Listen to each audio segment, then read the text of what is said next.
ईशितव्ये win issue अपनेनची अवकाशु वसवीत।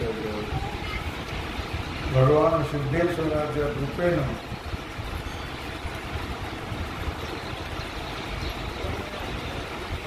आपण सर्वजण महान ग्रंथराज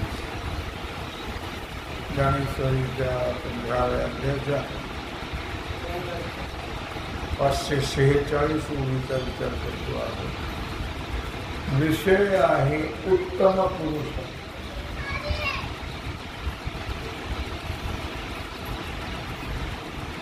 जो प्रकाशे विन प्रकाश, ईशितव्ये विन ईशु, आपणेनची अवकाशु वसवीत असेल। परमात्मा कसा आहे ते सांगतात। जो प्रकाशाशिवाय प्रकाश आहे, परमात्म्याला दुसऱ्याच्या किंवा दुसऱ्या प्रकाशाची आवश्यकता नाही।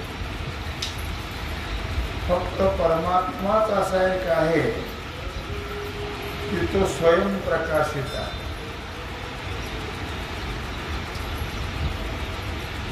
ईशितव्ये विन ईशु,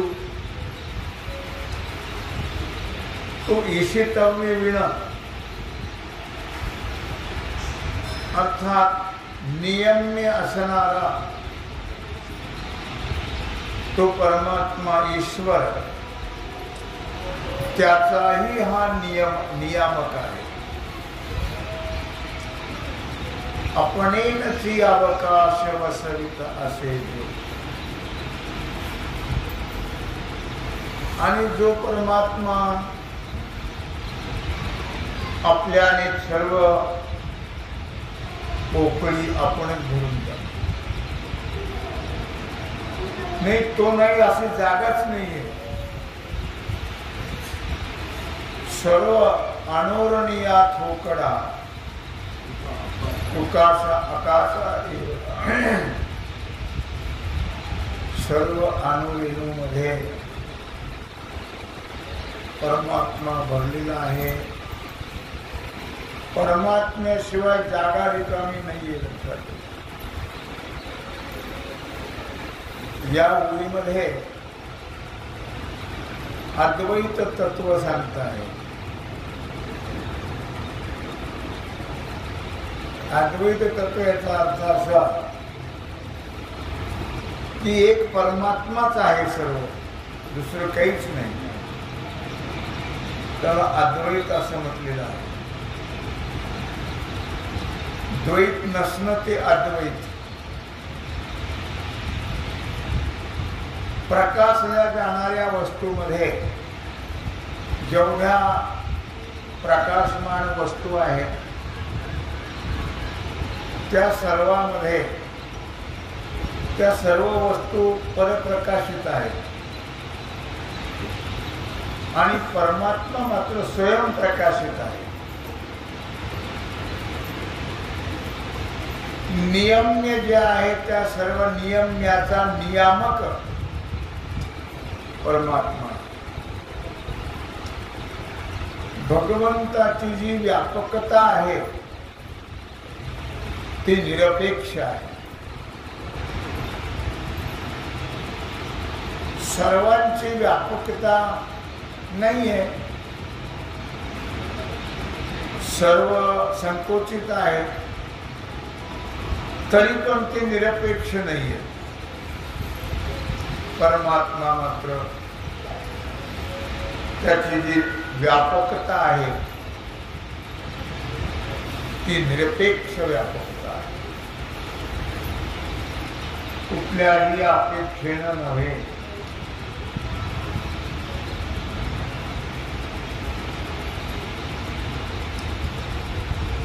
अर्थातच म्हणून म्हटलं या ठिकाणी तो स्वतःच सर्व ठिकाणी व्यापलेला असल्यामुळे त्याला उत्तम पुरुष असं म्हटलेलं आहे.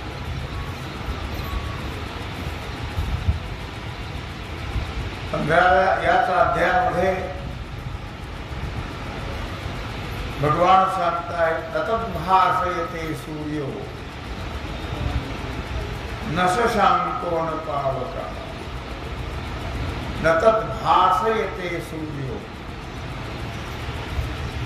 न शशांको न पावकः. सूर्य, चंद्र आणि अग्नी हे स्वयंप्रकाशित नाही आहे, हे परमात्म्याच्या प्रकाशाने प्रकाशित आहे. तसंच दुसऱ्या श्लोकात म्हटलंय, यदादित्यगतं तेजो जगत भासयते. यदादित्य यत ज्याच्यामुळे हे सर्व जगत भासमान झालेलं आहे.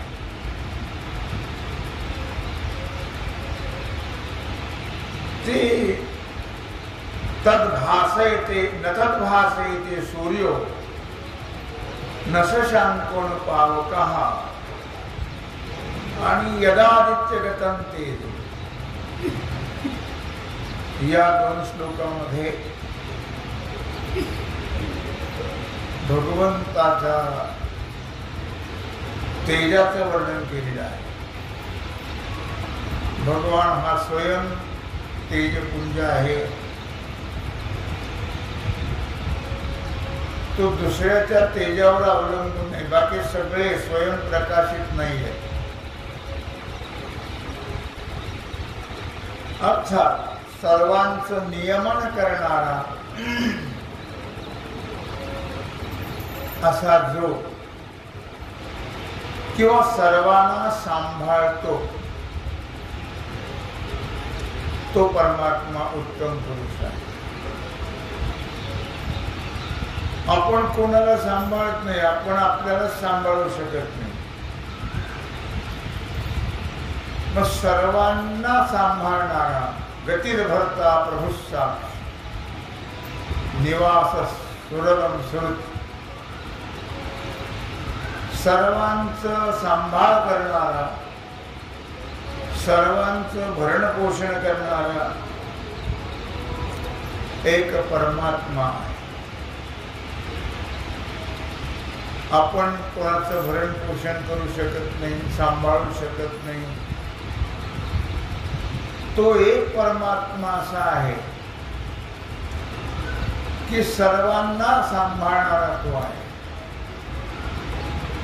सर्वांचं पोषण करणारा तो आहे, सर्व व्यापक तो आहे, सर्व नियामक तो आहे आणि स्वयंप्रकाशित आहे. जो नादे ऐकता नादू, स्वादे चाखिरता स्वादू,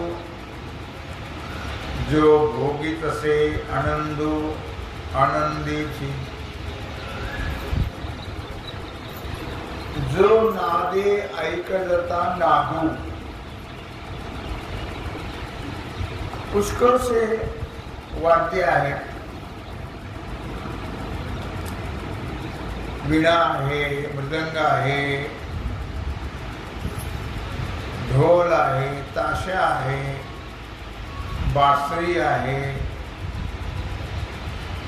टाळ आहे, झांजा आहे, हे सगळं नादवाद्य आहेत.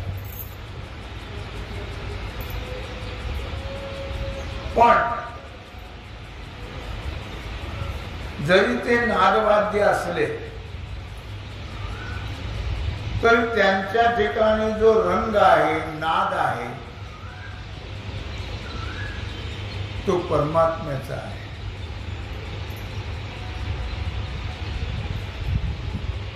त्यांचा जो आकार आहे, वजन आहे, आवाज आहे, तो सर्व परमात्म्याचा आहे. जो भोगित से आनंदो आनंदेची. आणखी तो परमात्मा कसा आहे?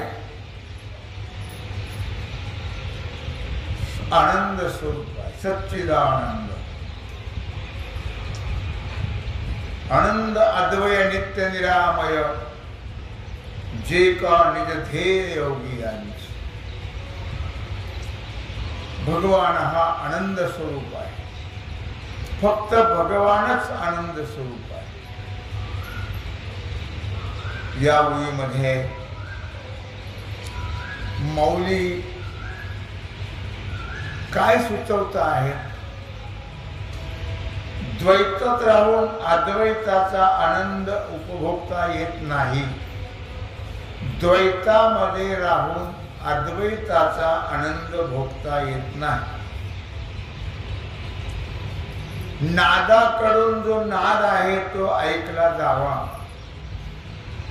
स्वादाकडून स्वाद चाखला जावा. स्वाद आहेत, आपण षड्रस म्हणतो त्याला. गोड आहे, आंबट आहे, तुरट आहे, खारट आहे, कडू आहे. हे जे स्वाद आहेत षड्रस, तो नादाकडून नाद ऐकल्या जात नाही, स्वादाकडून स्वाद चाखल्या जात नाही, आणि आनंदाकडून आनंद भोगल्या जात नाही. तर नादाकडून नाद ऐकला जावा, स्वादाकडून स्वाद चाखला जावा, आणि आनंदाकडून आनंद भोगला जावा. म्हणजे याचा अर्थ असा की वेगळेपणा न राहता ऐक्य, अद्वैत हे खऱ्या परमात्म्याचं स्वरूप आहे. आणि त्या अद्वैत स्वरूपाचा अनुभव घेता आला. या अध्यायामध्ये मौली 74 ओळीतून सांगता आहे, जो नायिकजता नादू, जो असौरभ्य मकरंदू, जो अंगाथिला आनंदो सुरते विन. जो नायिकजता नादू, जो नाद आहे, जो स्वाद आहे, जो आनंद आहे, तो कुठल्या साधनाचा नाही आहे. तो स्वयं परमात्मा आनंद स्वरूप आहे. कुठल्या तरी माध्यमातून तो आनंद भोगायचा नाही, कुठल्या तरी माध्यमातून तो नाद ऐकायचा नाही आहे,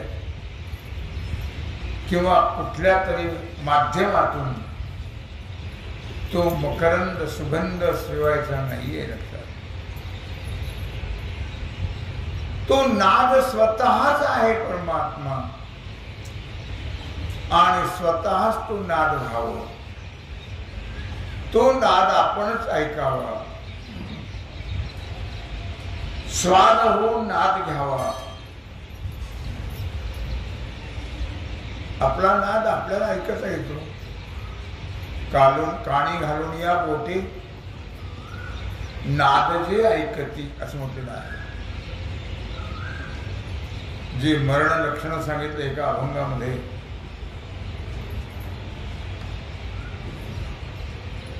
पाण्यात जर आपलं प्रतिबिंब दिसलं नाही किंवा पाण्यात जर आपले 3 रूप दिसली तर समजा 3 महिन्यात मृत्यू प्राप्त होईल. आरशामध्ये जर आपण पाहिलं आणि इथून खालचा भाग दिसला, वरचा दिसला नाही, 1 महिन्यात मृत्यू प्राप्त होतो. असे काही लक्षण आहेत. ज्या दिवशी आपल्या नाकाचा शेंडा आपल्याला दिसणार नाही त्या दिवशी रामकृष्ण हरी म्हणायची घाई करा, पण तो दिवस अस्त होणार नाही. त्याच दिवशी अशी लक्षणं आहेत काही. तेव्हा म्हणून म्हटलं या ठिकाणी की हे सर्व आपण स्वतःच्या ठिकाणी आहे आणि आपण ते आपलं सेवन करायचं आहे. अर्थात सुखासी सुख जोगिले, जे तेज तेजासी सापडले. या लक्षणापैकी एक महत्वाचं लक्षण आपल्या सगळ्यांच्या लक्षात राहण्यासारखं आहे. आरशामध्ये पाहिल्यानंतर जर आपलं मुख दिसलं नाही, 1 महिन्याची पुष्कळ तयारी होईल. काय 1 महिन्यामध्ये दुसरं काही करायचं नाही, म्हणजे तोपर्यंत करायचं नाहीच नाही. सतत केलं तर ते होईल, नाही तर होणार नाही. सततं कीर्तयन्तो मां, जर ते केलं दृढतेनं तर त्यावेळी आपल्याला आठवेल ते, नाही तर काय आठवेल काही सांगता येत नाही. पण या गोष्टी ज्या आहेत ते परमात्मा स्वरूपात आहे. तो परमात्मा आपण आहोत म्हणून आपल्या ठिकाणी त्या गोष्टी आहेत. आपण शरीर नाही आहे,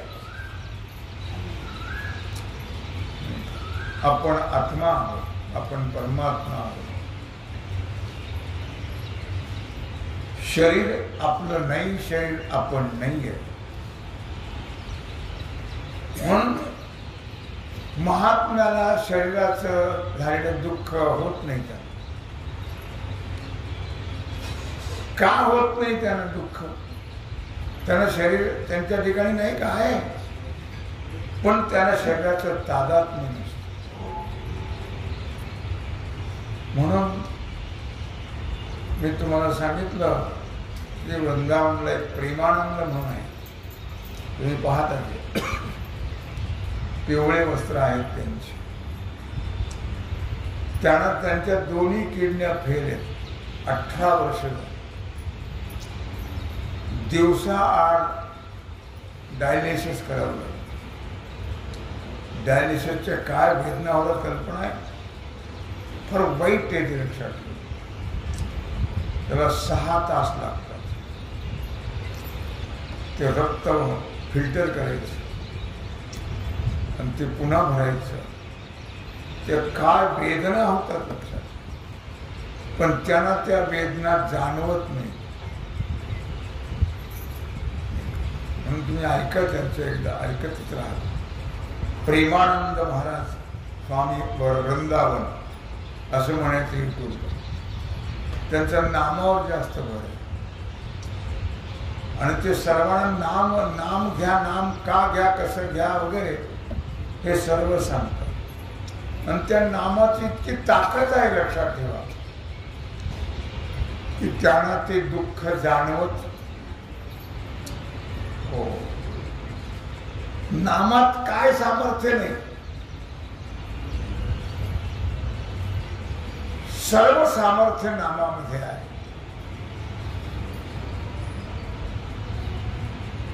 म्हणून नाम सतत जिभेला मोकळं ठेवायचंच नाही आणि बाकीच्या भानगडी करायच्या नाही. काय तुमचं जे आवडतं दैवत असेल त्याचं नाव घ्यायचं. सगळे एकच आहेत, अनेक नाही. मग सुखासी सुख जोडले, जे तेज तेजासी सापडले. शून्य ही बुडाले महाशून्य जी, सुखासी सुख जोडले, सुखाला प्राप्त झालेलं सुख आपल्याला, आपण सुखरूप आहोत, दुःख आपल्या ठिकाणी नाहीये, पण आपण सुखरूप आहोत हे कळणं गरजेचं आहे. आपण सुखरूप आहोत म्हणजे आपण परमात्म स्वरूप आहोत, आणि त्या सुखाला सुखाची प्राप्ती व्हावी. तेजाला सापडलेलं तेज, सुखाला मिळालेलं सुख, आणि ज्या ब्रह्मरूपी महाशून्यामध्ये आकाश जे असणार तेही नष्ट झालेलं आहे. म्हणून एकडे म्हणतात, नभ तुझा माझी खेळे लपी थपी, अनंत ब्रह्मांडे उदरी हरिहा बालक नंदा, नवल केवडे केवडे नकळे कानोबाचे कोडे. अनंत ब्रह्मांडे एका रोमी ऐसे धेंडे, एका रोमामध्ये अनंत ब्रह्मांड आहे, असा जो परमात्मा आहे. त्याच्यात आकाश कुठं आहे, त्याला काही महत्व आहे का? हे सर्व तेजाला तेज प्राप्त होतं, शून्यात शून्य मिसळून जातं, असा जो परमात्मा आहे त्याला उत्तम पुरुष असं म्हटलेलं आहे. हे सगळं उत्तम पुरुषाचं लक्षण चाललेलं आहे. सुखाचं वर्णन पुष्कळ अभंगातून केलेलं आहे.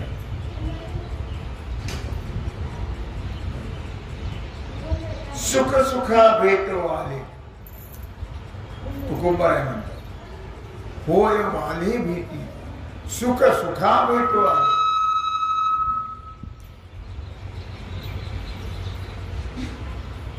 आपण पंढरपूरला जायचं म्हणजे सुख सुखा भेटवाले, आपण असणारे सुख स्वरूप त्या सुखाला भेटण्याकरता जावं. किंवा सुख सुखा भेटे मग तोडीला न तुटे. सुख एकदा सुखाला भेटलं की ते एकरूप होऊन जात, एकरूप होऊन जावं म्हणजे सुख सुखाला भेटलं, त्यात पुन्हा बदल होता का म्हणे. त्याकरता अगोदर आपली सुखरूपता कळावी, म्हणजे त्या सुखामध्ये हे सुख मिळून जाईल. तुकोबाराय सगळे संत वर्णन करता आहेत. असं जे सुखाचे जे सुख, तेजाचे जे तेज, तो परमात्मा उत्तम पुरुष. मौली ज्ञानराज म्हणतायत, जे भूता महाभूतांचे बीज, हे सर्व कुठून निर्मिती होते? या सर्वांची निर्मिती त्या परमात्मे स्वरूपातून होते. आणि हे सर्व कुठे जातात? हे सर्व त्या परमात्मा स्वरूपामध्ये लीन होतात, जिथून सर्वांची उत्पत्ती आहे तिथं सर्वांचा लय आहे. भगवत स्वरूप होतं. फक्त ते कळावं की मग पुन्हा जन्म मरण प्राप्त होत. महाभूतांचे बीज, जे महातेजाचे तेज, पृथ्वी आप तेज वायू हे सगळं जिथून उत्पन्न होतं. महातेजाचं तेज जो परमात्मा आहे, एवं पार्थादे निज स्वरूप माझे. भगवान म्हणतात अर्जुना ते स्वरूप माझं आहे, मी आहे. शून्याला मर्यादित सत्ता आहे नाही, शून्याला सत्ताच नाही. शून्याच्या माग एक ठेवला तरच त्याला किंमत आहे, नाही तर तुम्ही किती शून्य मांडा आणि त्याच्या मागे जर अंक नसेल तर शून्याला किंमत नाही. म्हणून शून्याला किंमत त्याची मर्यादित आहे, नाहीच. आणि त्या शून्याला किंमत राहत नाही, प्रभाव त्याचा राहत नाही. शून्याला काय महत्व आहे? तसा सर्व व्यापक असा जो परमात्मा, त्यात हे सगळं मर्यादित परिच्छिन्न हे सर्व त्या परमात्मा स्वरूपामध्ये विलीन होत आणि परमात्मा स्वरूपापासूनच सर्वांची निर्मिती होते. जो पूर्णतेचा परिणाम पुरुषगा सर्वोत्तम,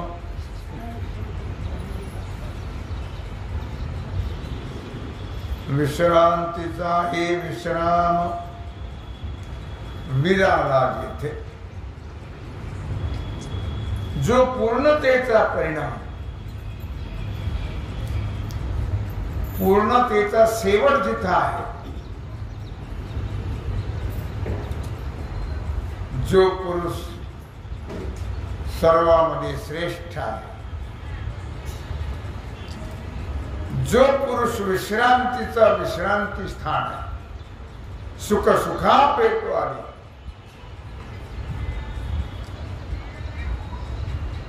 तो परमात्मा उत्तम पुरुष.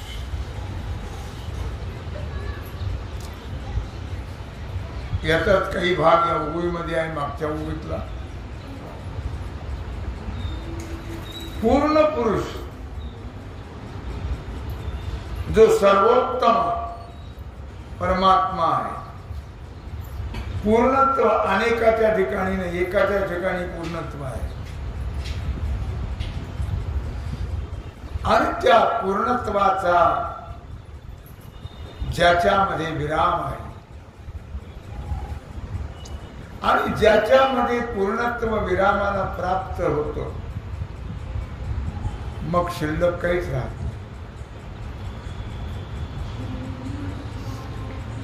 आता ज्ञेय नाही, ज्ञान नाही, ज्ञाता नाही, त्रिपुटी संपली. त्रिपुटी संपली, काहीच राहत नाही. याकरता दोन दृष्टांत दिले, सूर्यबिंब आणि प्रतिबिंब. यामध्ये तेजाचा आपणाला स्पर्श जरी होत नसला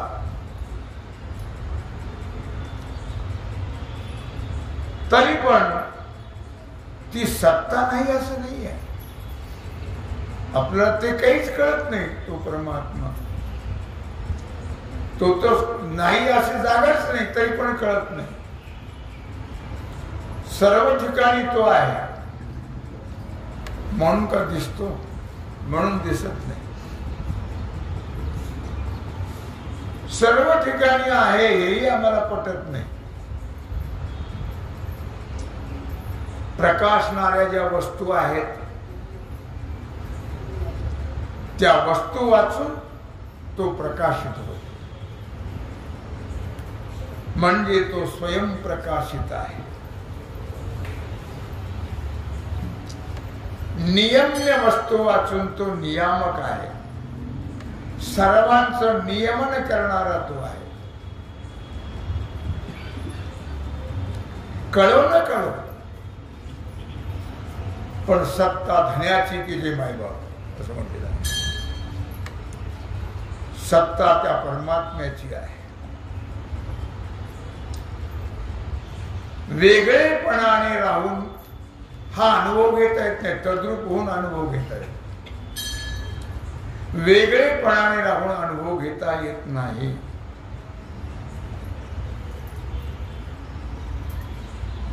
एकरूप व्हावं लागतं, तेव्हा अनुभव येत असतो. म्हणून पुष्कळ माणसं चुकतात की नाही, त्याचं कारण आपल्याला अनुभव नसतो. त्याचा तिथं गेल्यानंतर तो अनुभव येतो. जे जातात त्यांना येतो, सर्वांना येत नाही. माणसं कळतात ते आपल्याला आई बापाला कळत नाही. लक्षात, जे तिथं जातात त्यांना ते कळतं माणसं कशी आहे. त्यात जावं लागतं तेव्हा कळतं ते.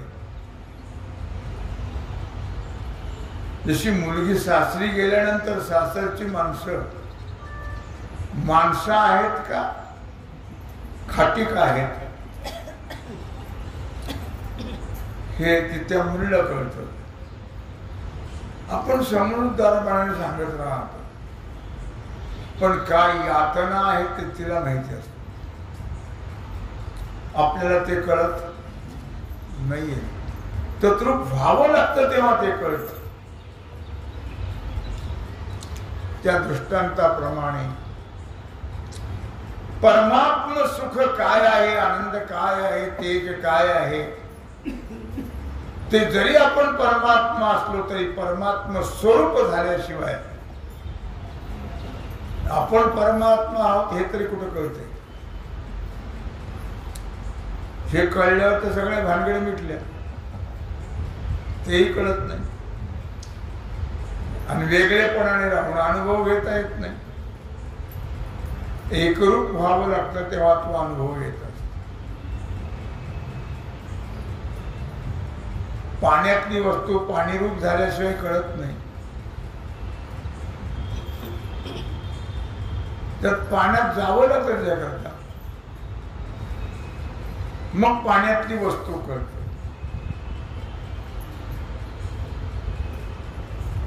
तुम्ही द्वारकेचं चित्र पाहिलं असेल, पाण्यातली द्वारका नाही पाहिली. मी टाकत असतो युट्यूबला. तुमच्याकडे माझं युट्यूब तुम्हाला माहित नाही. काय सुंदर, तसे तर घर या जगामध्ये तसे घर मंदिर नाही या सगळ्या भारतामध्ये. पाण्यात जी बुडालेली द्वारका आहे, किती वर्ष आता? 5000 वर्ष होऊन गेले. अजून त्याची खपली सुद्धा निघाली नाही. कारण ती काही सिमेंट कॉन्क्रीटचं नाही,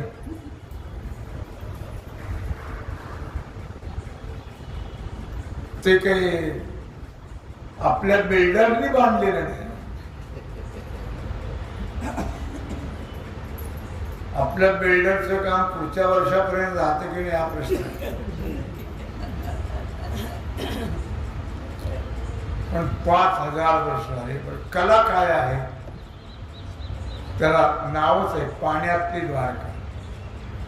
जेव्हा मोदी त्या द्वारकेत गेले होते, त्यांनी पूजा केली, तेव्हा तो इतका केवढा फोकस सोडला असेल कोण जाण. तो लाईटचा फोकस सोडला आतमध्ये. ते काही 5-25 फुटावर नाही आहे तिकडे. त्याने मग ते दिसलं सगळं.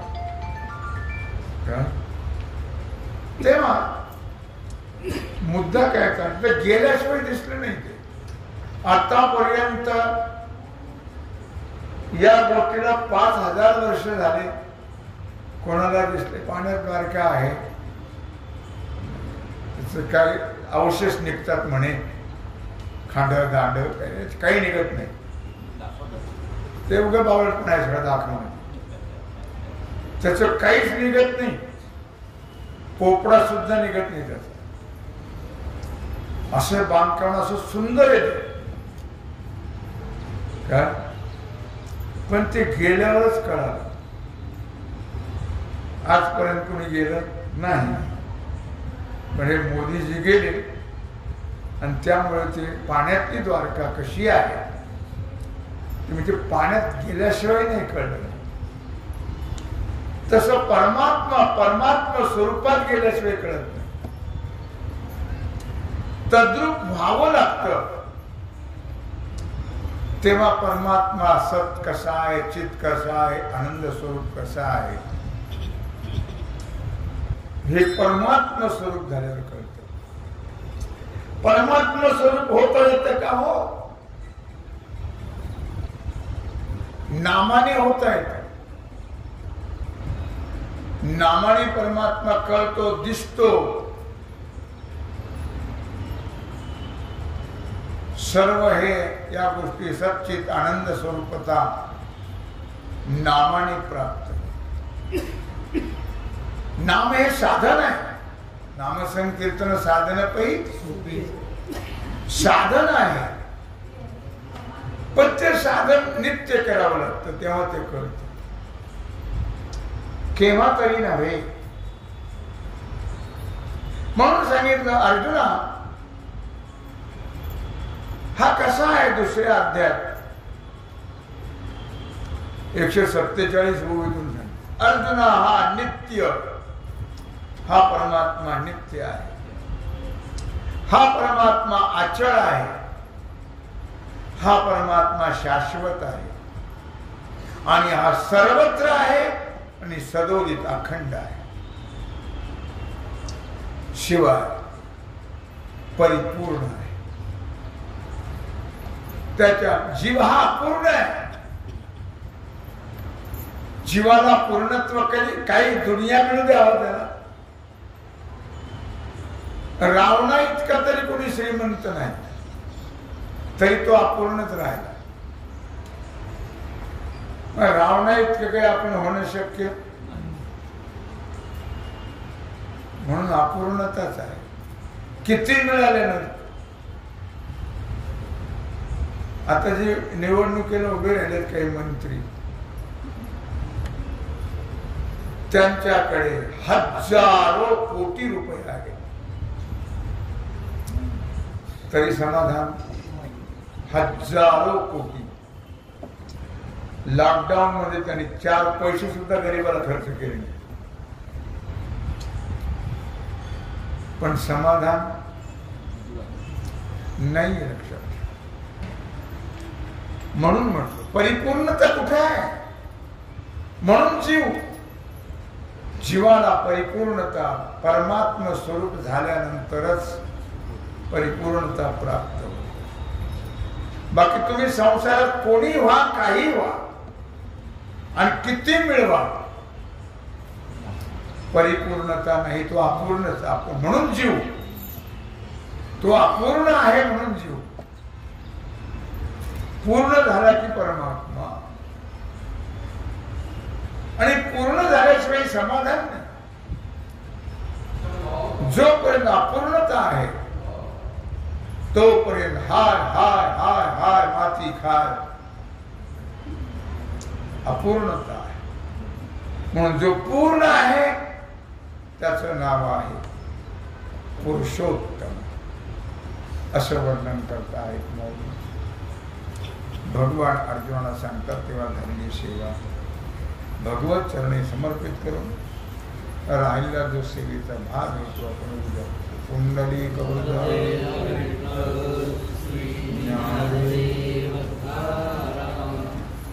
ओम नमः पार्वती पते हर हर महादेव. आता